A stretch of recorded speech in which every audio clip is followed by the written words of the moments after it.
So a mom was looking through her Landsâ End catalog and she noticed something. The boys' t-shirts had accurate scientific drawings of planets, bugs, and dinosaurs.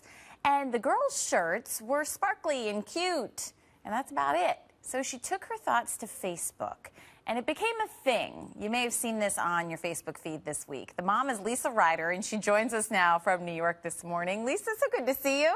Oh, thank you for having me. Thanks for being here. You know, I think that there are a lot of people that maybe struggle with those things. They want their young girls to be, you know, educated and sort of be welcome to enjoy things like science and math. So this struck you, but why this Landsâ End? Why now did you take to Facebook to share your thoughts? Well, I was looking through the catalog with my 9-year-old daughter, who, like a ton of girls, loves science, and she'd like to be an astronaut one day.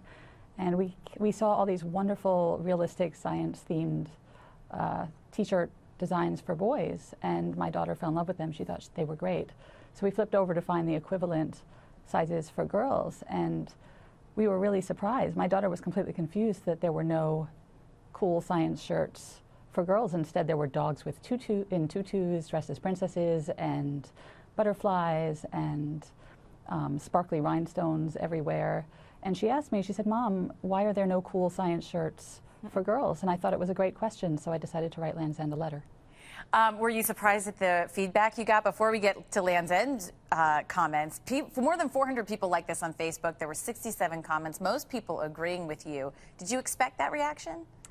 So yes and no. It was definitely a surprise that a letter that I thought would be read by a dozen people got shared and discussed so often. But the overall response really didn't surprise me as much. I think it's clear that this issue resonates with a lot of families, and that gender stereotyping is something important that we should be discussing. Well, Landsâ End seems to agree. They responded to your comment saying, "Thank you for your honest feedback. We are currently sharing your comments with our kid design teams." And then to their fans, they said, "Please know that Landsâ End would never intentionally discourage children from pursuing anything that they put their minds to and their hearts into, whether it's music, art, sports, and academics." Does that satisfy you? Do you think that that's progress, or do you think not enough?